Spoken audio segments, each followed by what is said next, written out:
For most of us, history tastes familiar: bread, meat, and a little wine on the side. But the real menu of the Dark Ages was far stranger, simpler, and often forgotten. Before modern kitchens, before spices came by sea, people ate what the land allowed, and sometimes what survival demanded. Tonight, we'll step back into that quiet, rugged world, into smoky huts, wooden bowls, and open hearths, to see what dinner really looked like when Europe was still finding its way out of the dark. If you enjoy calm, detailed stories from the past, make sure to like this video and subscribe to Boring History for Sleep, so you don't miss the next quiet journey into forgotten times. Now let's begin. In the centuries once called the Dark Ages, bread was more than food, it was survival. It filled the space where variety could not exist. It was the meal of the poor, the comfort of the traveler, the offering of the host, and sometimes the only thing that stood between hunger and death. For most people, a day without bread was a day without nourishment, a small disaster in a world already uncertain. Yet the bread of that time was not the light, golden loaf we imagine today. It was dense, heavy, and often dark, a product of hands that worked the earth, of fields that struggled under changing skies, and of grain that refused to grow easily. Every loaf told the story of the land and the labor that produced it. The process began long before sunrise. In small villages across Europe, women and men prepared their flour with a quiet rhythm that had changed little for centuries. There were no mechanical mills, no endless supplies of soft, white wheat. Instead, families grew what they could: barley, rye, oats, or spelt. Wheat, the finest of grains, was scarce and costly. It was the grain of monasteries and noble houses. For everyone else, darker grains became the base of life itself.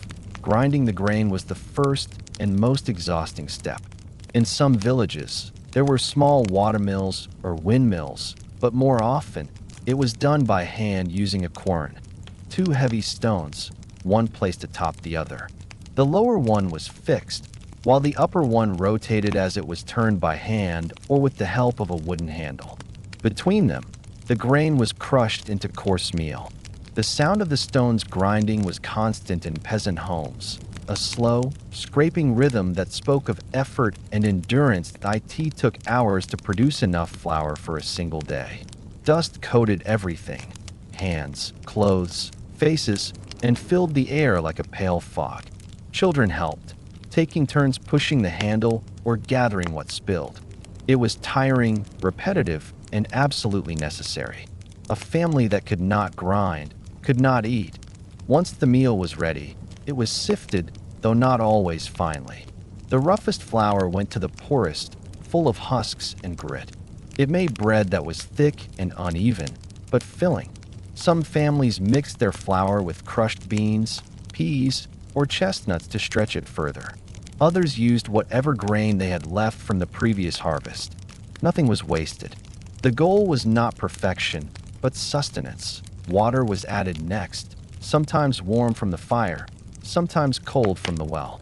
The dough was mixed by hand in large wooden troughs or bowls. Salt, when available, gave flavor, though it was expensive in many regions. Yeast was not always understood as a living thing.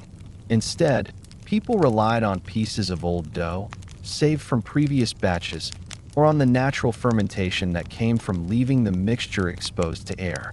The result was unpredictable.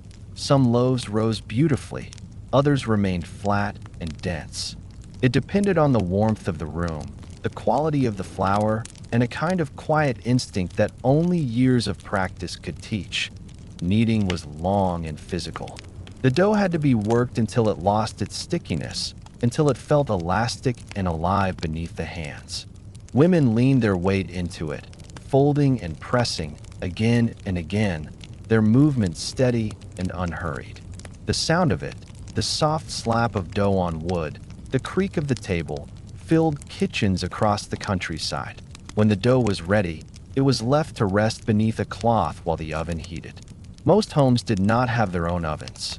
Building one required more fuel and space than a single family could afford. Instead, villages shared a communal bakehouse, a low stone building at the edge of the settlement. Each morning, families carried their shaped loaves there on wooden boards, marked with small cuts or symbols to tell them apart. The baker, often an older man or woman trusted by all, tended the fire and watched over the baking. The oven was heated first by burning wood until the stones glowed red. Then, the ashes were raked out, and the loaves were placed directly on the hot surface. The heat baked them from below, while the thick stone walls held warmth from all sides. The smell that filled the air was unmistakable, deep, earthy, and slightly sweet. It was the smell of nourishment, of relief. For people who lived by the rhythm of the land, that scent was as welcome as sunlight after rain.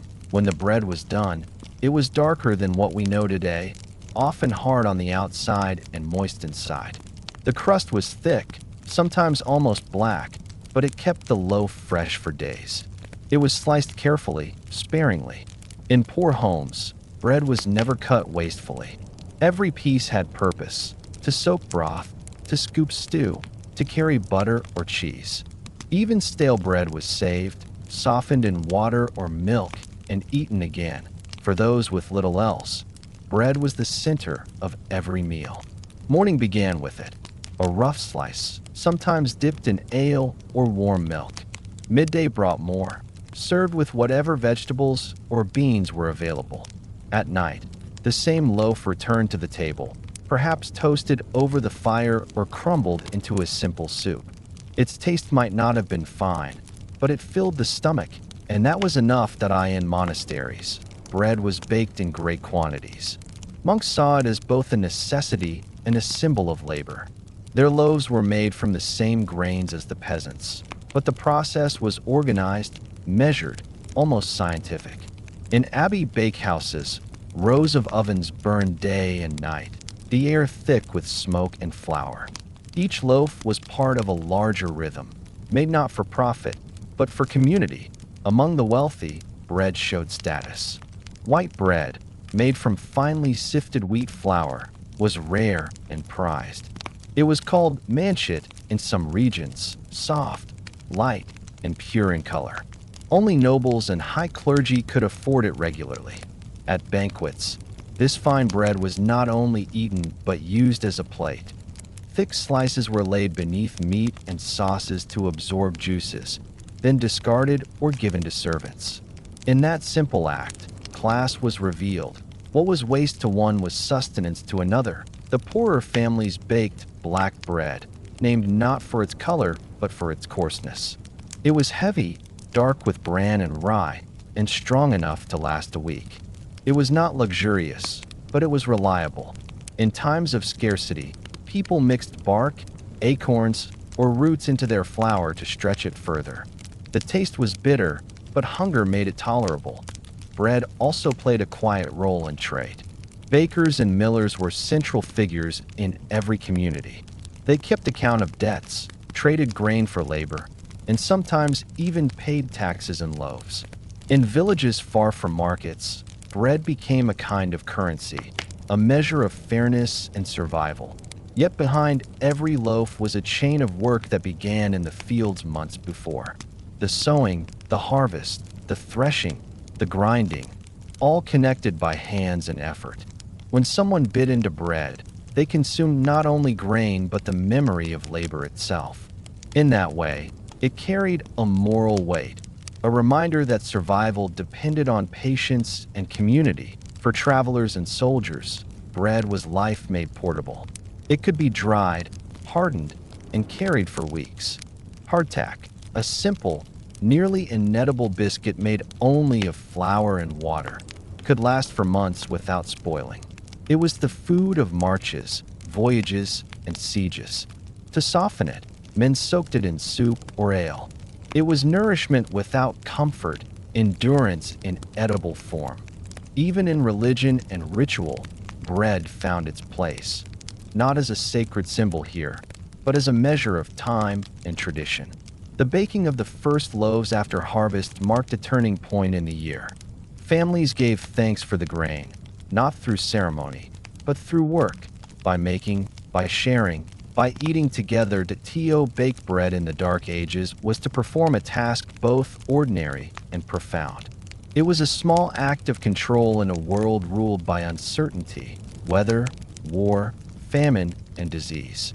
To hold a loaf fresh from the oven was to hold warmth, effort, and continuity. In that simplicity lay comfort. The bread was imperfect, uneven, sometimes burnt or sour, but it was proof that life continued. Every loaf, no matter how rough, meant that someone had planted, harvested, ground, and baked. It was a quiet victory over hunger, repeated every single day. And as the sun set over small villages and smoke rose from the chimneys, the smell of fresh bread drifted through the air once more, steady, grounding, familiar. It was the scent of resilience itself, the one thing that even the darkest age could never forget. In the world of the early Middle Ages, water was both essential and uncertain. It filled rivers, turned mills, and fed crops, but it was not always safe to drink. People lived close to the earth, yet even they knew that water, the very thing that gave life, could also bring sickness. Wells grew foul, rivers ran muddy, and stagnant pools carried disease long before anyone understood the word itself. And so, people turned to other ways to quench their thirst, ways that seem strange to us now, but were once as natural as breathing. In small villages, clean water was a luxury that had to be earned. Most communities drew their supply from wells, deep, hand-dug pits lined with stone. The water within was cool and clear at first, but as settlements grew, waste seeped into the ground. The same earth that gave food also absorbed refuse. A well too close to a latrine or to livestock could make an entire village ill. And because no one understood bacteria or contamination, the danger was invisible. People simply said the water had gone bad. To survive, they learned by experience. They knew which wells stayed sweet, which springs ran pure, and which to avoid after heavy rains. Some built small wooden covers over their wells to keep debris out. Others sent children early in the morning to draw water before the day's dust and traffic could disturb it. But even then, the taste was not always pleasant. Earthy, sometimes bitter, sometimes metallic. For that reason, most people rarely drank water by itself. Instead, they turned to safer, boiled, or fermented alternatives, liquids that had been transformed by heat or time into something cleaner, if not stronger. Among these, the most common was a weak, homebrewed drink made from grain, not the ale of taverns, but a light, nourishing beverage brewed for everyday use. It was low in strength, barely intoxicating, and often called small ale. In almost every village, families brewed it at home. The process began with barley or oats, soaked in water and left to sprout. Once the grain began to grow, it was dried and crushed, then boiled again in water to extract its sweetness. When the liquid cooled, it was left to ferment naturally for a day or two, enough for bubbles to form and flavor to develop. The result was cloudy, mildly sour, and full of nutrients, a kind of liquid bread. It was safer than water because the boiling killed much of what was harmful, and the fermentation kept it from spoiling quickly. Children drank it. Farmers carried it to the fields, and travelers filled their flasks with it. It gave energy, quenched thirst, and lasted for days.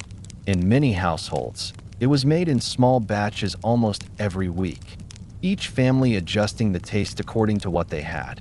Sometimes sweeter, sometimes bitter, sometimes flavored with herbs for variety, for those who lived near forests or hills. Another drink appeared, mead, made from honey and water. It was rarer, for honey was precious, but it had a long history. The honey was mixed with water and left to ferment, producing a golden, slightly sweet liquid. It was more expensive and far stronger than the daily ale, reserved for gatherings, feasts, and special occasions. But ordinary people rarely had the luxury of honey or fine ingredients. Their world was one of necessity. They learned to make drinks from what the land offered, fermented milk in colder regions, herbal infusions where clean springs could be found. Herbs like mint, sage, or elderflower were steeped in hot water, not for flavor alone, but because boiling made the liquid safer.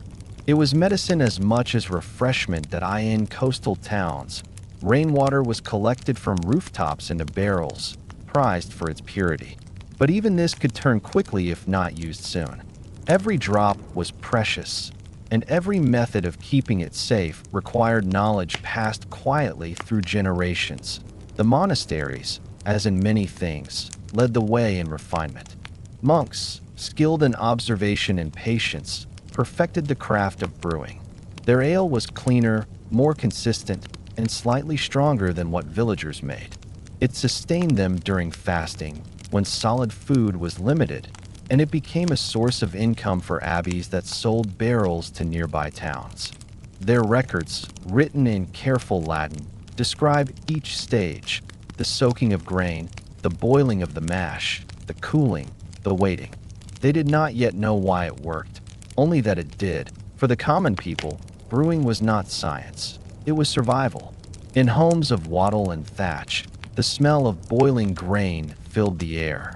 The pot was blackened from years of use. The liquid stirred with wooden paddles as children watched. When it was ready, it was poured through cloth into jars or barrels, the residue left for animals to eat. Every household had its own flavor, its own method. In this small way, even the poorest could take pride in something made by their own hands. Travelers on the road carried flasks or small kegs, knowing that water along the way could not be trusted. In served weak ale or warmed milk, depending on the region. In colder lands, people learned to heat their drink with herbs or oats, turning it into a thin porridge that filled and warmed at once. For those who worked the fields from dawn to dusk, this drink was more than refreshment. It was fuel. Still, there were moments when even the safest drinks could turn foul. Fermentation failed, barrels leaked, or mold grew. When that happened, people returned, cautiously, to water. They drew from springs high in the hills or melted snow from the mountains. Such water was prized, almost holy in its purity. In villages blessed with clear running springs, people gave them names, marked them with stones, and guarded them with care. The spring became not only a source of life, but a center of community in wealthier households. A variety of drinks appeared, though still simple by modern standards. Fruit juices from apples or berries were boiled and preserved. In some regions, especially in the warmer south, people pressed grapes for a light, sour drink that could last a few weeks. These were not luxurious wines, but rustic, homemade products, cloudy and thick, made more for sustenance than pleasure. What people drank in the Dark Ages reflected their world, practical, local, shaped entirely by necessity. Nothing was wasted, and nothing was made without purpose. To drink safely was an achievement, one earned by generations of careful observation that in many places, water still carried fear. It was needed for washing, cooking, and life itself, but few trusted it completely. Even the animals sometimes refused to drink from certain wells, and their instincts were heeded. When people did use water directly, they boiled it or mixed it with other ingredients. In the simplest homes, children learned early that clear did not always mean clean. Over time, habits formed that would last for centuries. Drinking became social as well as practical. At mealtimes, a jug of ale sat at the center of the table, passed from hand to hand. Travelers were offered a cup as a sign of welcome. Laborers shared it during rest. It was not about intoxication. Most of these drinks were weak and nourishing, but about safety, companionship, and routine. Even monasteries and hospitals brewed their own supplies, ensuring a steady source of clean liquid. The monks wrote of their processes in calm, detailed records, the best season for brewing, the temperature of the grain, the timing of fermentation. They saw it as part of their duty, to care for the body as well as the spirit, When we think of those times now, it's easy to imagine only hardship. But in truth, there was also a kind of quiet ingenuity. Without knowledge of microbes or chemistry, people still built systems of safety and taste that worked. Through trial and error, they created methods that balanced health, storage, and flavor. What began as a way to survive became a way to live. And in the evenings, when the day's work was done and the sky turned dark, the same simple scene played out across the land. Families gathered around the fire, bowls of coarse bread in hand. A jug beside them filled with that cloudy, homemade brew.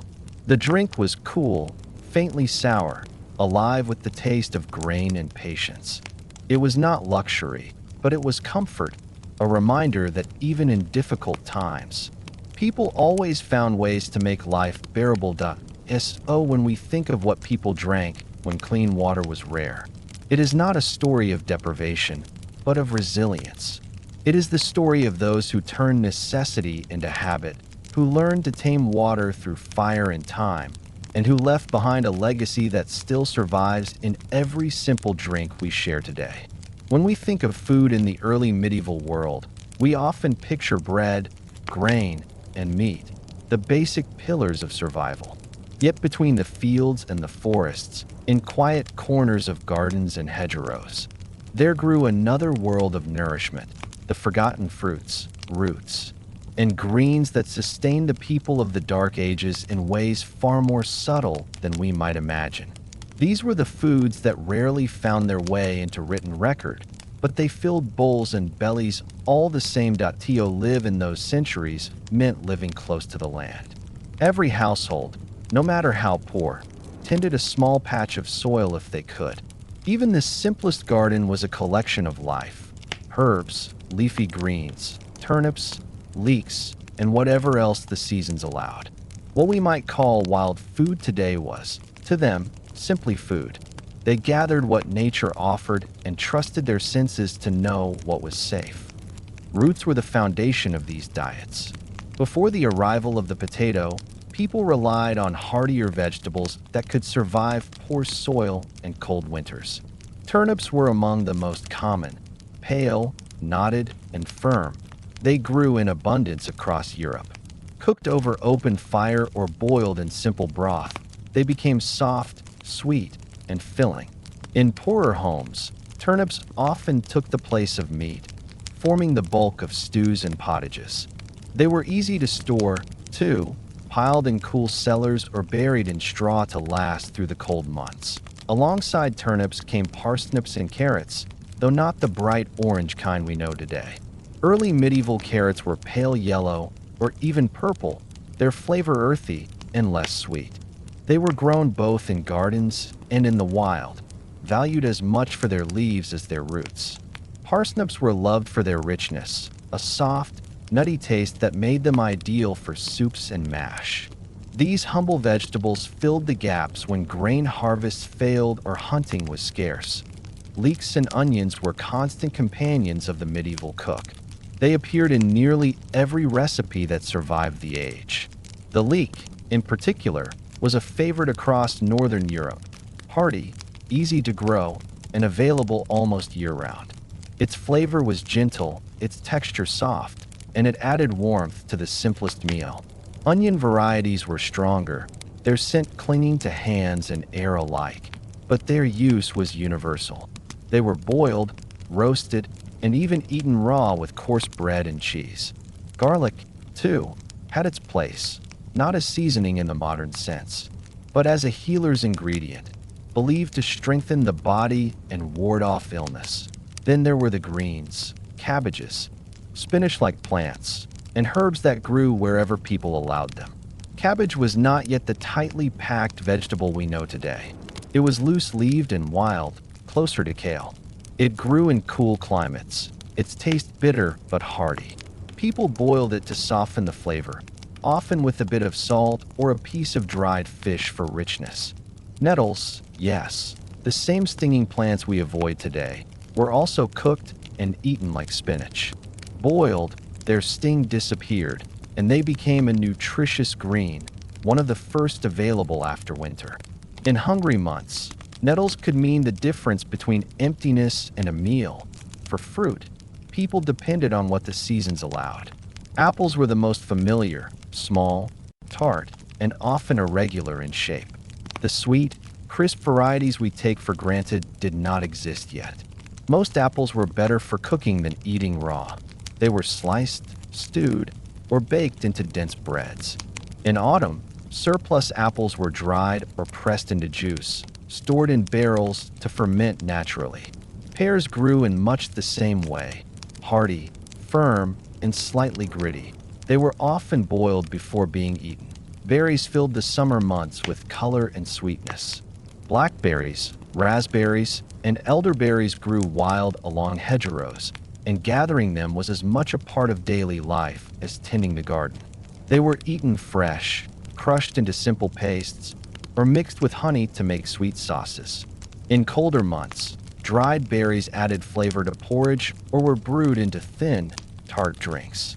For many children, the first taste of sweetness came not from sugar, which was rare and costly, but from berries gathered by hand on long, quiet days. Plums and damsons, where they grew, were treasured. They could be eaten fresh, but more often they were dried in ovens or hung above the hearth to preserve them. Their deep, rich taste found its way into stews, giving a subtle sweetness to the savory dishes of the time. In the absence of refined sugar, fruit was the natural way to soften the harshness of salted or smoked foods. Nuts, too, played a part. Hazel trees were common across much of Europe, and their nuts were gathered in baskets each autumn. Crushed, they thickened soups and gave body to bread. Walnuts, rarer and more prized, were used sparingly. Even acorns, when properly soaked to remove their bitterness, could be ground into meal. Nothing edible was overlooked. Nothing that could sustain life was considered too humble in wealthier households. The variety grew wider. Gardens behind stone walls produced herbs and greens year-round: parsley, fennel, sage, and mint.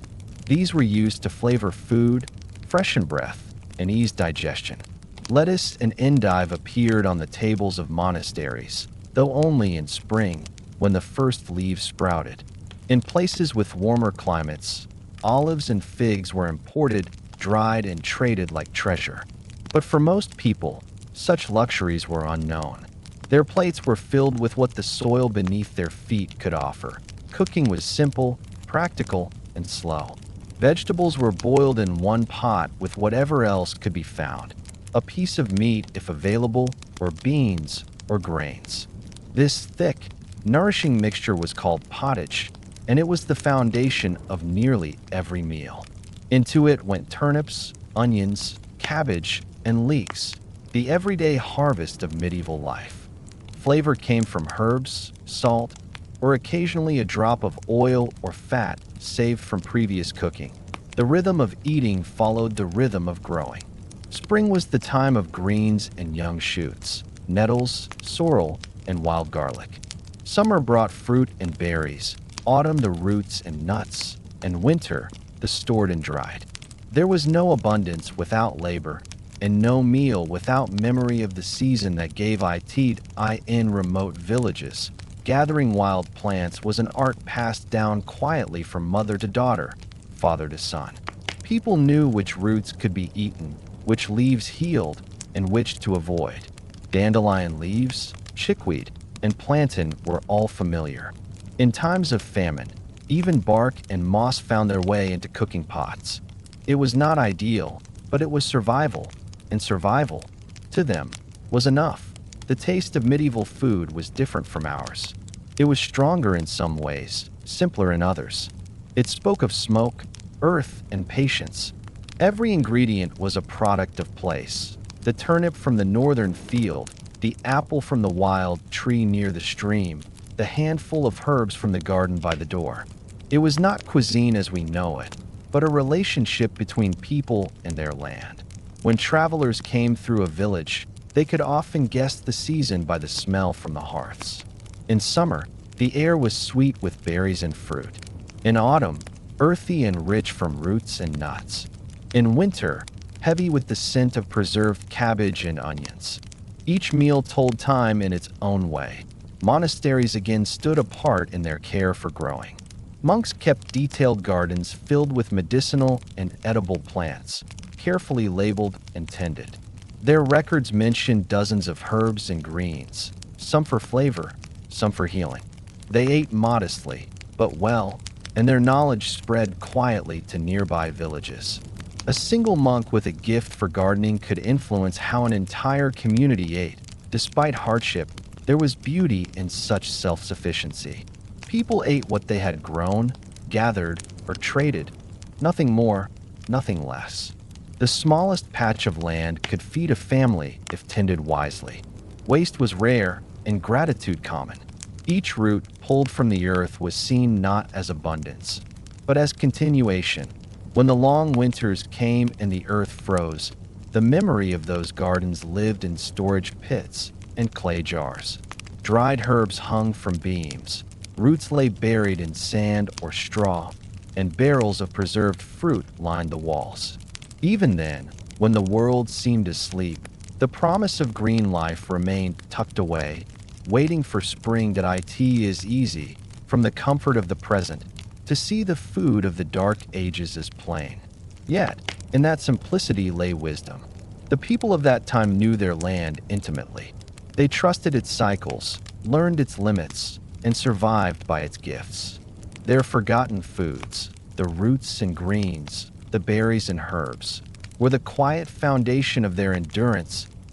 When we think of medieval meals, we should not imagine only bread and broth.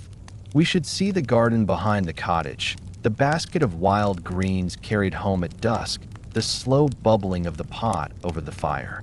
We should remember that before the age of spices and trade, people lived not by luxury, but by knowing how to find nourishment in the humblest of things, and in that knowledge, patient, practical, and deeply human, they found enough. In the quiet world of the early Middle Ages, meat was not the centerpiece of every meal. It was a privilege. For the ordinary family, it was rare, a taste remembered more often than experienced. When people did eat meat, it was a mark of good fortune, a reminder of abundance in a life that rarely offered it. In times of hardship, even the scent of roasting fat drifting through the air could stir a sense of longing. The landscape of early medieval Europe was not one of endless fields filled with livestock. Animals were valuable for labor, for milk, for wool, not simply for food. To slaughter one meant losing a resource that could work, produce, or reproduce. And so, animals were kept alive as long as possible. A cow gave milk, a sheep gave wool, a chicken laid eggs. Only when age or sickness made them unfit for work did they become part of the table. For peasants, meat was a matter of circumstance, a gift of the season, a product of necessity. A pig or cow might be shared among several families, each receiving a portion salted or smoked for preservation. Game animals such as deer, boar, or hare belonged to the forests, but those forests were often the property of nobles. To hunt there without permission was to risk harsh punishment. The law protected the lord's game more fiercely than his land. For common folk, the forest was both a temptation and a boundary. Still, the people found ways. Rabbits, birds, and small animals caught in traps or nets often found their way into peasant pots. Hunting was done quietly, with snares and patience rather than bows. In some places, hedgehogs, badgers, and even squirrels were eaten, though rarely and only when times demanded. Nothing was wasted and nothing taken lightly. The meat, once caught, was cleaned carefully, roasted when fresh, or boiled into stews that could stretch a small portion across several meals. Preservation was an art of survival. Salt was precious, but where it was available, it was the key to storing meat through the winter. In coastal areas, people built salt pans and traded the crystals inland. Meat rubbed with salt would last weeks. When dried or smoked, it could last months. The process filled the air with a rich, sharp scent, wood smoke, brine, and fat. Smoked meats hung from rafters, darkened by years of fire. They were sliced thin, cooked again, and eaten with bread or boiled grains. Fish, however, was a more common source of protein. Rivers, lakes, and coasts were lifelines for entire communities. Fishing required patience rather than land, and for that reason, it was accessible to the poor. Nets woven by hand, baskets lowered into streams, and simple hooks made from bone or metal provided a steady supply of small catches: trout, eels, pike, and perch in fresh water. Herring, cod, and mackerel by the sea. The taste of fish was the taste of distance. Coastal villages lived by it, while inland towns relied on trade to bring it. Salted or dried fish became one of the most important commodities of the age. Barrels of preserved herring and cod traveled along muddy roads to monasteries and markets, their value measured almost like coin. For many, fish was more than just food. It was a rhythm of the week. Certain days were set aside for fasting, when meat was not eaten. On those days, fish filled the gap. It could be fresh, salted, or even pickled in vinegar and herbs. In regions with fast-flowing rivers, weirs and traps were built to catch them in large numbers. Villages near lakes often shared ownership of fishing rights, each family taking turns to cast their nets. The preparation of fish was simple but skillful. Fresh fish were cleaned immediately, gutted, and either boiled or roasted over open flame. In some places, they were wrapped in leaves and cooked in embers. Dried fish were soaked in water overnight before being added to stews or ground into flakes.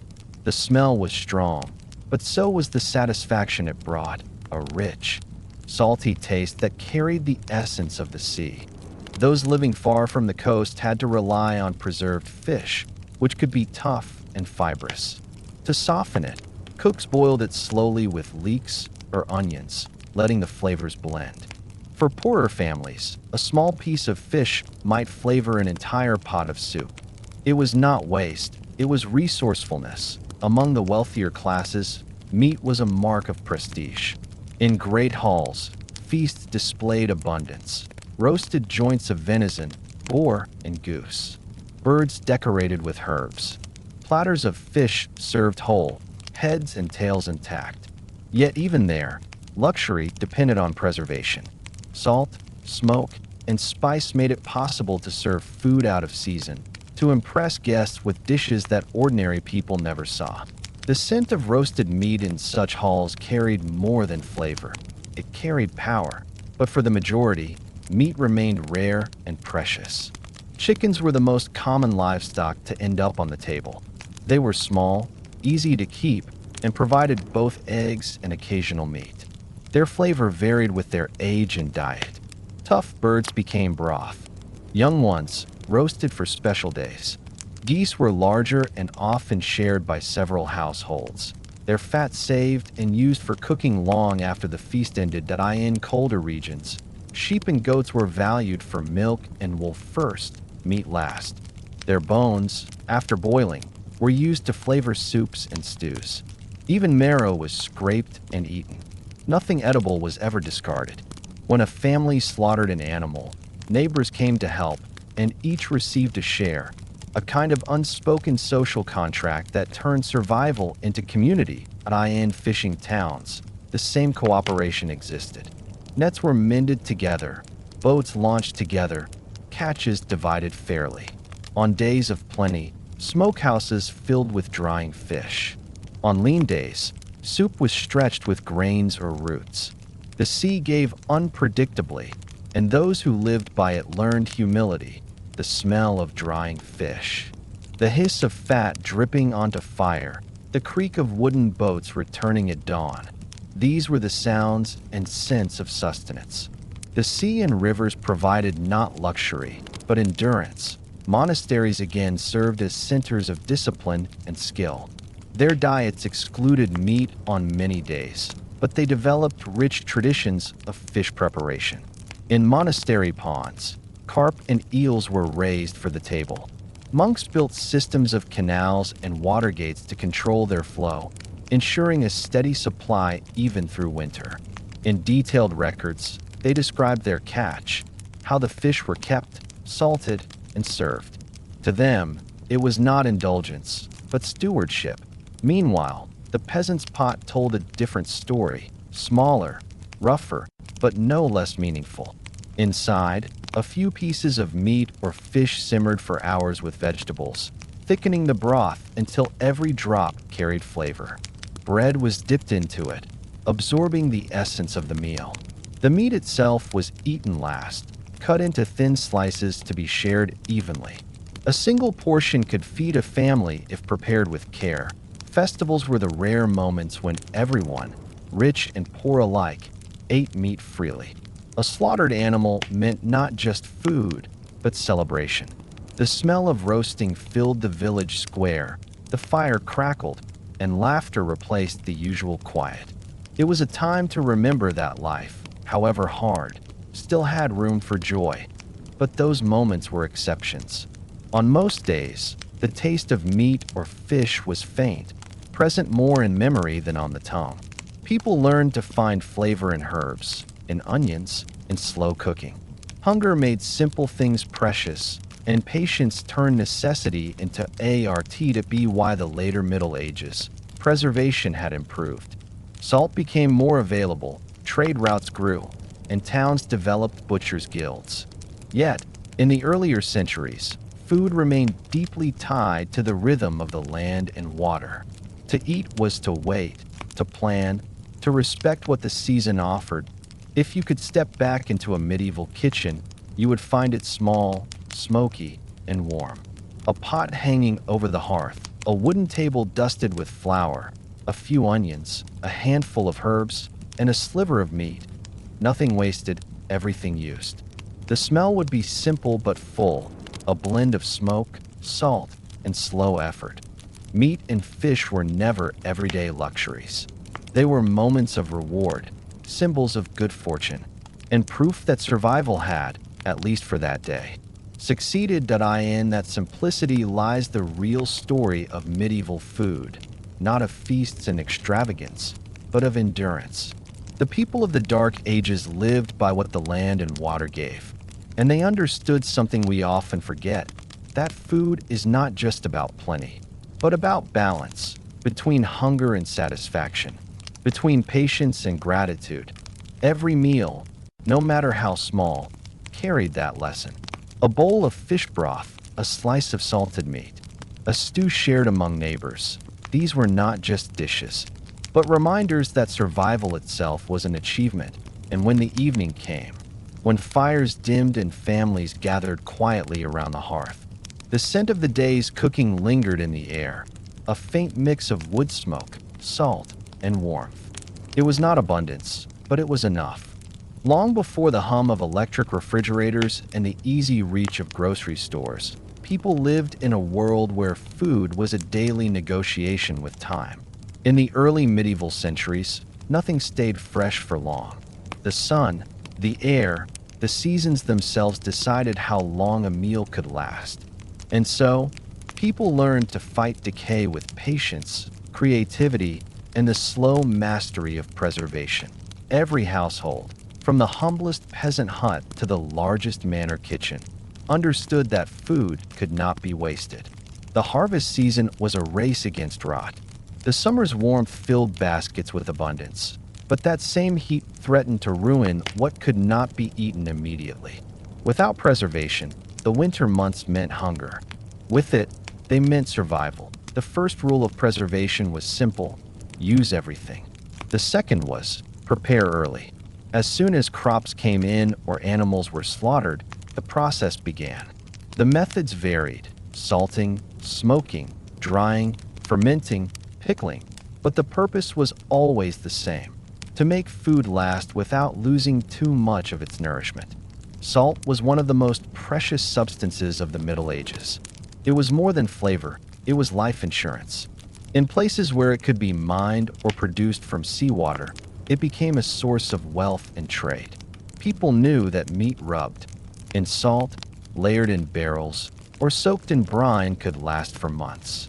Salt drew out moisture, the invisible invitation to decay, leaving behind something tough, dry, but safe to eat. That a single barrel of salted fish could feed a family through the hardest winter. Villages near the coast traded these barrels inland, where fresh catches were impossible to find. Salted cod and herring traveled across kingdoms, their value sometimes rivaling grain itself. Even the poorest homes saved what little salt they could, collected from trade, gifted from merchants, or scraped from the edges of boiling pans after seawater had evaporated. Where salt was scarce, smoke became the next guardian. Smoking food was both preservation and ritual. The hearth, always burning at the center of the home, became the natural tool. Hooks hung from the rafters, and strips of meat or fish were suspended above the rising smoke. Slowly, over days or weeks, the food darkened and dried, absorbing the scent of the wood, oak, beech, or alder, depending on the region. In that dim air, life and survival intertwined. The smokehouse, whether a separate shed or the space above a kitchen fire, smelled of warmth and labor.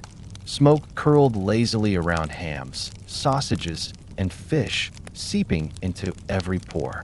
It hardened the outside, sealed the inside, and made each piece last through the cold months ahead. When winter came, those same pieces were soaked or boiled, the smoke. Flavor lingering like memory, sharp, comforting, unmistakable. Drying, too, was common, nature's simplest and oldest preservation. Fruits, herbs, and strips of meat were laid on racks in the open air or under gentle heat. In summer, the wind did the work. In colder seasons, the warmth of the hearth finished it. Dried apples, plums, and berries were stored in cloth sacks or earthen jars. They lost their softness, but not their sweetness. A handful of dried fruit could brighten a winter porridge or sweeten bread long after the orchards were bare. For grains and legumes, preservation meant protection from moisture and pests. After harvest, they were dried thoroughly, then stored in large wooden chests or clay pots sealed with wax or cloth. Some families built raised granaries, small wooden huts lifted off the ground to keep out rodents. Every handful of grain represented hours of labor, and so the guarding of it was almost sacred. When supplies ran low, families measured carefully, counting the days until the next harvest.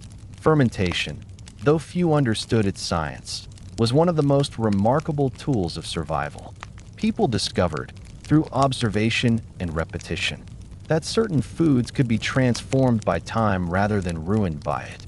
Cabbage, for instance, became softer and tangy when layered with salt and left in a cool place. The result was both preserved and enriched, full of flavor and easier to digest. In regions where vegetables were scarce in winter, this sour, fermented cabbage, a simple form of what we now know as sauerkraut, provided vital nutrition. Cheese was another triumph of fermentation. Milk soured quickly, but with care, it could be coaxed into a lasting form. In cottages and monasteries alike, curds were pressed into molds, salted, and left to age. Hard cheeses kept for months, even years, their flavor growing stronger with time. They were dense, heavy, and built for endurance, made to withstand long journeys or cold seasons. Soft cheeses were eaten fresh, but even they stretched the life of milk just a little longer. Butter, too, could be preserved by turning it into a clarified form, melting away the impurities and storing the golden fat in sealed pots. In colder climates, it hardened naturally, lasting through the year. Elsewhere, people mixed butter with salt or herbs to keep it stable. Every spoonful of fat meant warmth and strength, calories stored in solid form. Pickling offered another layer of protection. Vinegar, brine, or even sour ale became tools for extending life. Vegetables like onions, cucumbers, and turnips were submerged in these liquids and sealed. Over time, they absorbed the tang, their texture changing but their usefulness extended. Pickled foods cut through the heaviness of winter meals and reminded people of summer's brightness when the world outside was cold and gray. The process of preserving food was rarely silent. In villages, autumn was the busiest time of year. Families worked together, cleaning, slicing, salting, hanging. Smoke drifted from chimneys, the air filled with the mingled smells of earth, wood, and brine. Children gathered herbs for drying, women packed jars, and men carried barrels into cellars. It was a communal act, a shared investment in survival. Underground storage was essential. Cellars, dug into cool earth, acted as natural refrigerators. The air inside stayed steady and damp, perfect for storing roots and cured meats. Barrels lined the walls, marked with charcoal symbols to show their contents: fish, apples, ale, or preserved vegetables. The floor was covered with straw, which absorbed moisture and softened footsteps. In some homes, the cellars were more carefully maintained than the rooms above. They were, after all, the true heart of survival. Ice and snow, where available, were also tools of preservation, though less common. In northern regions, people stored blocks of ice from frozen lakes, packed in sawdust or straw to cool perishable foods. It was primitive refrigeration, and only wealthier estates could manage it. For most, the earth itself remained the most reliable keeper. Not everything could be preserved.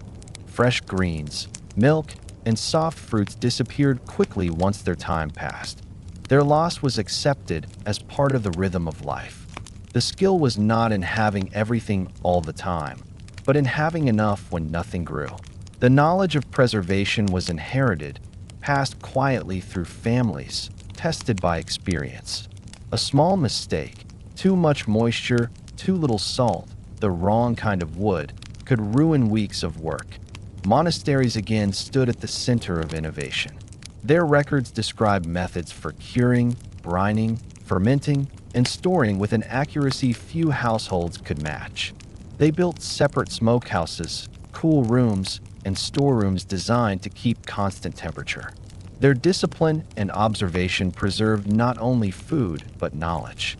For travelers, preserved food was as vital as the road itself. Soldiers carried dried meat and hard bread. Traders packed salted fish and cheese. These provisions were tough, unappetizing, but enduring. Each bite tasted of distance, a link between lands and seasons. Preserved food also shaped the rhythm of daily eating. Fresh produce was fleeting. Preserved goods filled the long gaps between harvests.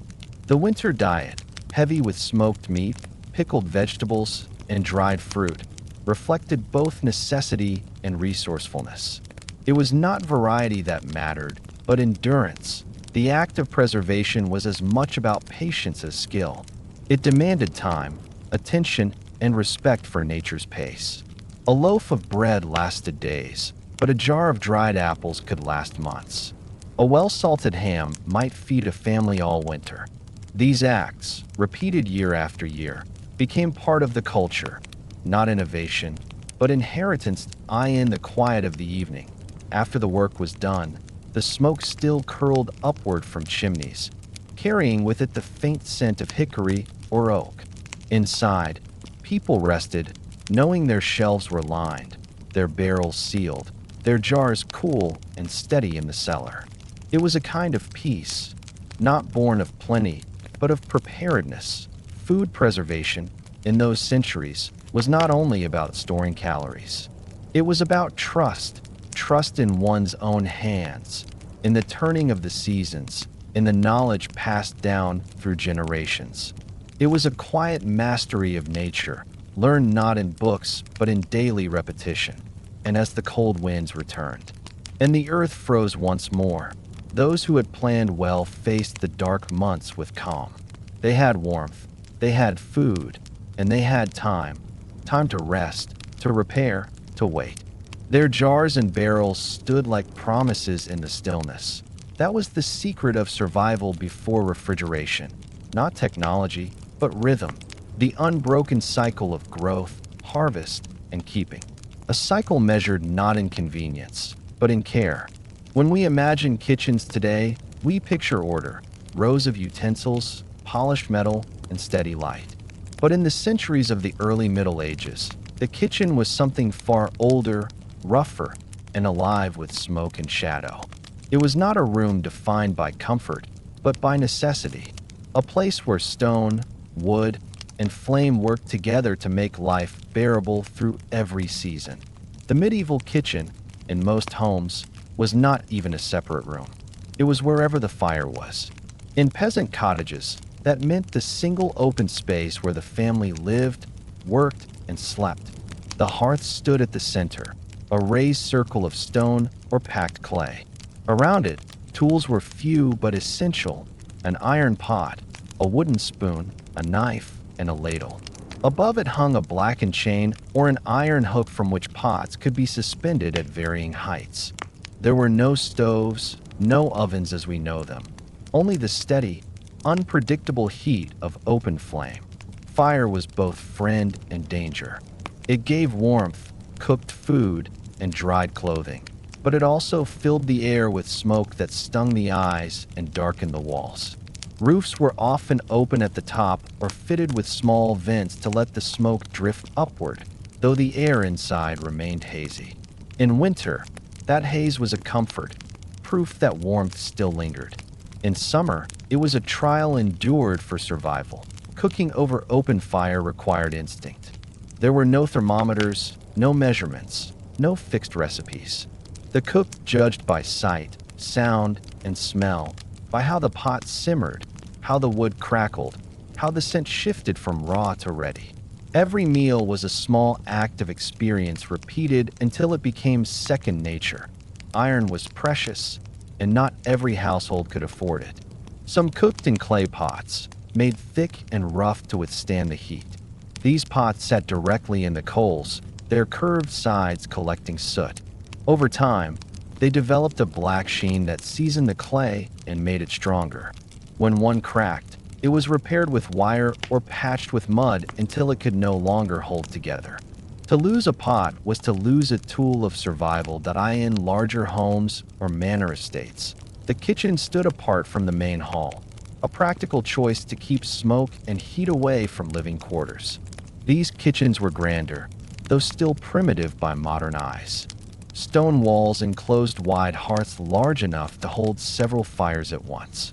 Iron grates and tripods supported cauldrons big enough to feed dozens. Meat was roasted on long spits turned by hand or, in wealthier houses, by small mechanical devices powered by counterweights or even dogs walking in circular tread wheels. The constant rotation ensured even cooking, a luxury of precision in a world that had little of it. Tools were simple but cleverly made. The cooking knife was the most important, its shape broad and practical, used for everything from slicing bread to carving meat.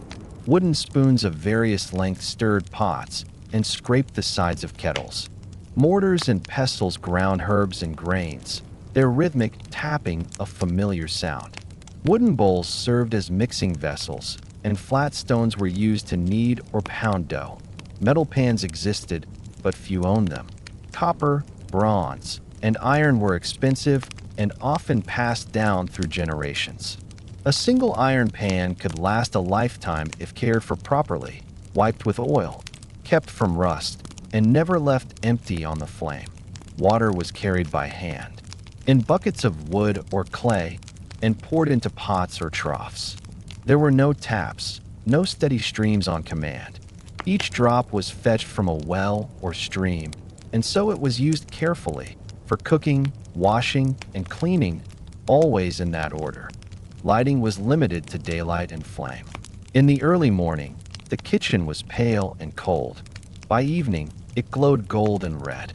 Shadows moved across the walls as the fire flickered, throwing shapes that made the small room seem alive.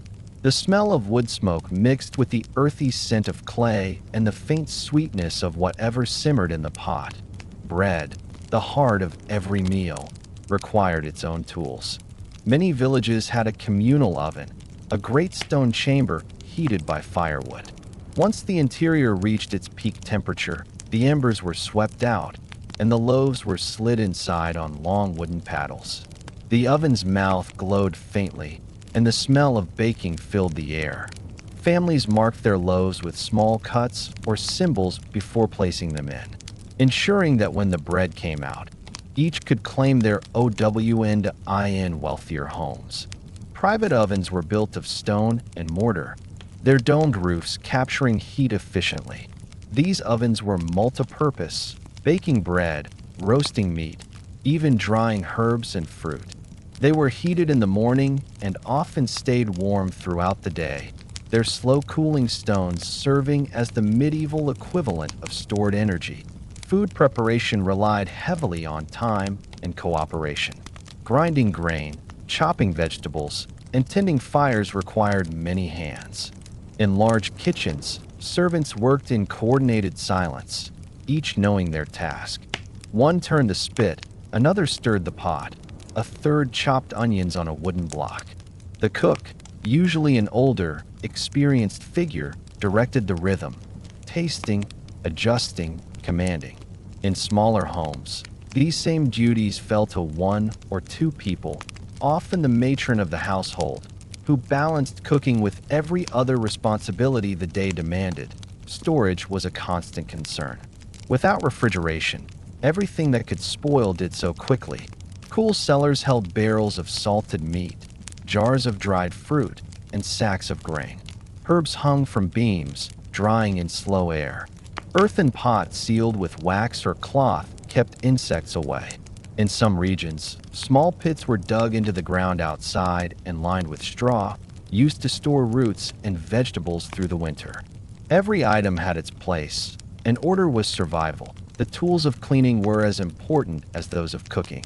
Ashes from the hearth were mixed with water to make a primitive lye, a soft alkaline solution used to scrub pots and utensils. Sand served as an abrasive, scouring soot and grease from surfaces. Rags were woven from old cloth, and brushes were made from bundled twigs. It was not about sparkle, but about function, keeping the limited tools usable for as long as possible. Smells were constant companions. Smoke clung to clothing, the scent of fat lingered in hair, and the wooden walls absorbed the aroma of meals long past. Yet, to those who lived there, these smells meant comfort, signs of warmth, of food, of continuity. The kitchen was not clean in the modern sense, but it was cared for, tended daily with quiet diligence that in monasteries. The kitchens were larger still, designed to feed entire communities of monks. Their orderliness reflected their discipline. Long tables for chopping and grinding, great stone sinks for washing, and a steady supply of water from nearby streams made their kitchens advanced for their time. Records show they used separate areas for baking, brewing, and preserving, their knowledge spreading slowly into the surrounding villages. The tools they used were crafted locally, often by blacksmiths who understood the needs of cooks. Iron hooks, tongs, and pokers were made to withstand constant heat. Wooden spoons and ladles were carved from beech or oak, sturdy and heat-resistant. Clay pots, produced by village potters, varied in shape, some narrow for boiling, others wide for stewing. Every tool bore the mark of human hands. Every surface, a history of use. Even with such simplicity, the act of cooking demanded attention. The fire could not be left alone. Too hot, and food burned. Too low, and the meal remained raw. The cook judged the flame by color, deep red for baking, orange for boiling, white for searing. A well-managed fire was as important as the ingredients themselves. Children learned early to respect the hearth. It was both warmth and danger, generosity and punishment. The stories told by the fire at night were as much about safety as about wonder. To lose control of the fire was to risk everything: home, harvest, and life. Despite the hardship, there was comfort in the routine. The morning began with kindling, the careful stacking of wood, the spark of flint. Then came the slow stirring of ashes, the hiss as the first pot met the heat, and the rising scent of food. By midday, The kitchen was alive, filled with sound, motion, and purpose. By nightfall, it quieted again, the last embers glowing faintly in the dark eye in the kitchens of great halls. Life followed the same rhythm on a grander scale. Dozens of fires burned at once, roasting whole animals or boiling massive pots of stew. The sound of chopping, scraping, and crackling filled the air. Soot clung to beams, and the floor was always warm beneath the feet. There was chaos, but also order, a human rhythm honed over centuries. Tools evolved slowly. The basic form of the cauldron, the pot, the knife, all remained nearly unchanged for hundreds of years. Progress came not through invention, but through mastery of material. The iron grew stronger, the clay finer, the handles sturdier. But the essence of cooking stayed constant, to transform the raw into the nourishing, the perishable into the sustaining in the quiet of evening. When the last dishes were washed and the fires were banked low, the medieval kitchen returned to stillness. Shadows stretched across the walls, and the smell of wood and warmth lingered. Outside, the night pressed close, cold and vast, but inside, there was light, and with it, life. Those smoky rooms, with their soot-blackened walls and simple tools, were the heart of medieval survival. Every meal, from the poorest pot of pottage to the grandest roasted feast, passed through hands that understood fire, time, and patience. And those centuries have passed, the rhythm remains.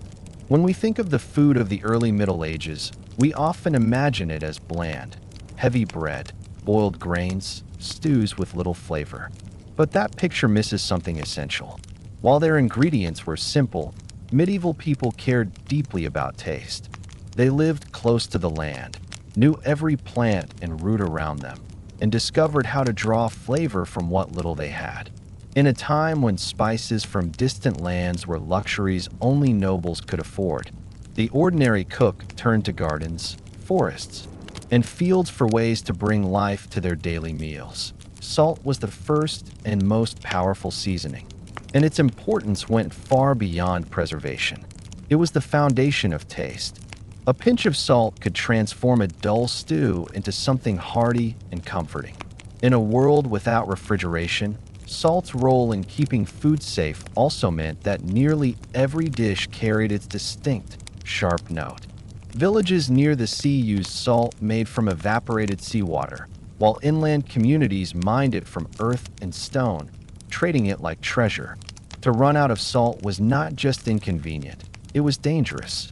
Salt meant survival. Next came herbs, the quiet, ever-present soul of medieval flavor. Every cottage garden held a few hardy plants that could grow even in poor soil: parsley, sage, thyme, and dill.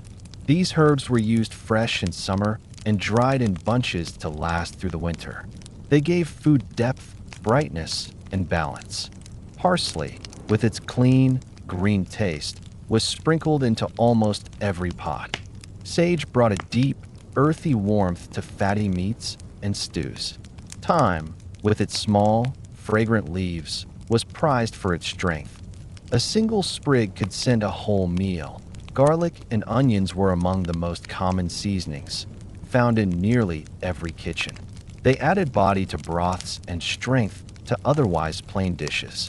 Crushed garlic was mixed with salt and herbs to create rustic pastes, spread on bread or stirred into hot porridge. Onions were boiled, roasted, or eaten raw, their sweetness emerging slowly through heat. They were the backbone of medieval cooking, simple, cheap, and transformative. Wherever people lived, they learned the flavors of their land. In the north, mustard seeds were ground into pastes, creating a sharp, biting condiment that paired well with cured meats or fish. The seeds were crushed using small mortars and mixed with vinegar or sour ale, forming an early version of mustard that was both spicy and long-lasting. In regions rich with wild plants, cooks gathered marjoram, lovage, and fennel, using leaves, seeds, and roots alike. These herbs flavored soups, vegetables, and sometimes even bread doughs, giving the simplest meal a touch of fragrance. Vinegar played a vital role in both taste and preservation.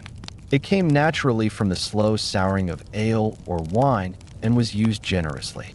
A splash of vinegar lifted the heaviness of stews, preserved cooked vegetables, and brought brightness to dishes that otherwise leaned toward the earthy.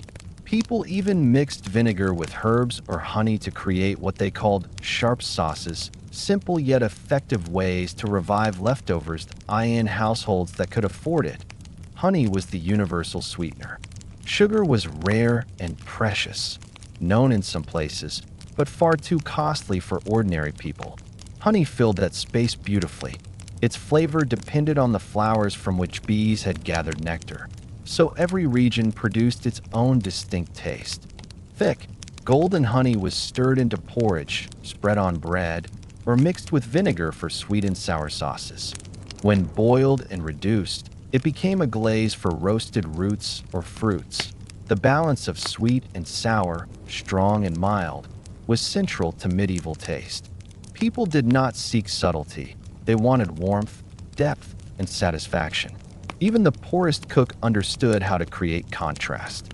A pot of vegetables simmering over the fire might be lifted at the end with a handful of fresh herbs or a splash of sour broth saved from an earlier meal.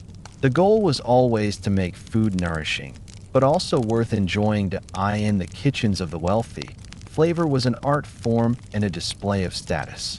Nobles imported exotic spices through long and dangerous trade routes: cinnamon, pepper, cloves, and ginger. These came from distant lands few Europeans had ever seen, carried by traders across deserts and seas. The cost was enormous, and so was their power as symbols of wealth. To season food with pepper or cinnamon was to show not only taste, but influence. For ordinary people, these spices were legends, their scent known only through rumor or rare glimpses in market stalls.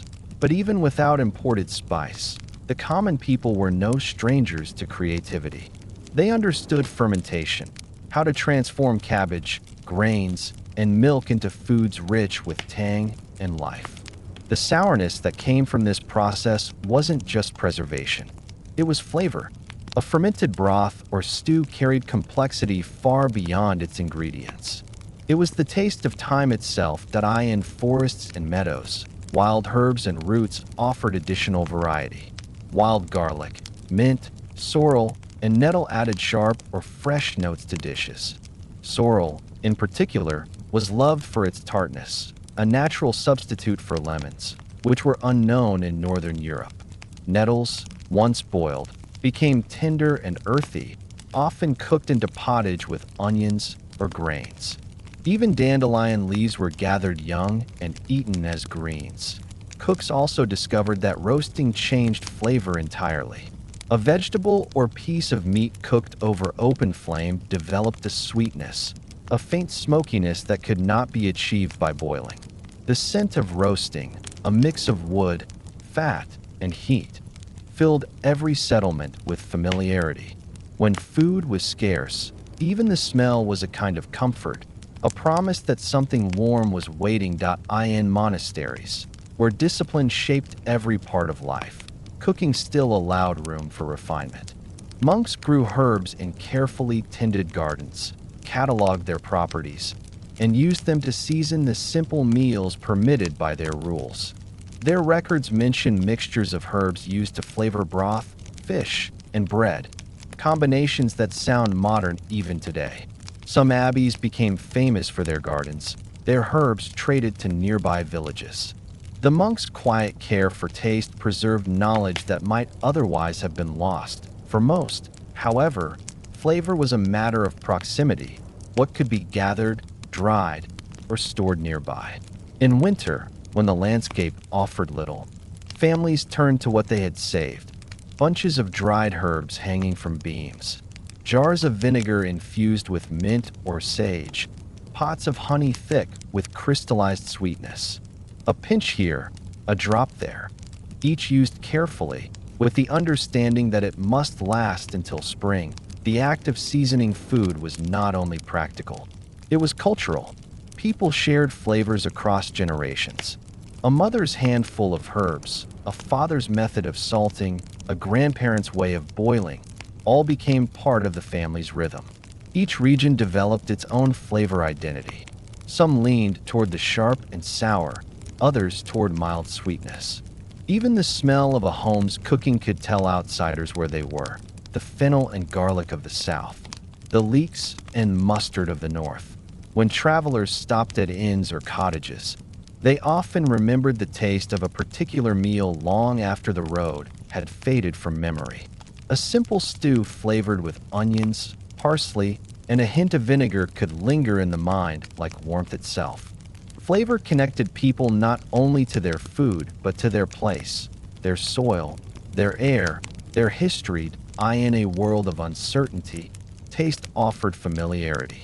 The same herbs gathered in spring returned again each year, the same salt boiled down, the same honey taken from hives. Each season carried its palette of flavors, predictable yet always changing in small ways. Even hardship could not remove the comfort of something that tasted right at its heart. Medieval seasoning was not about luxury, but about knowledge of the land, of preservation, of patience. People knew how long to dry herbs before they lost their color, how much salt to add to avoid bitterness, how to store vinegar so it would not turn harsh. Their tools were few, but their understanding was deep. They did not need abundance. They needed awareness. And so, even in the poorest cottage, where the pot simmered with little more than water, vegetables, and grain, the meal was never truly plain. The cook added something: a sprig of thyme, a spoon of honey, a bit of vinegar, not to disguise simplicity, but to honor it.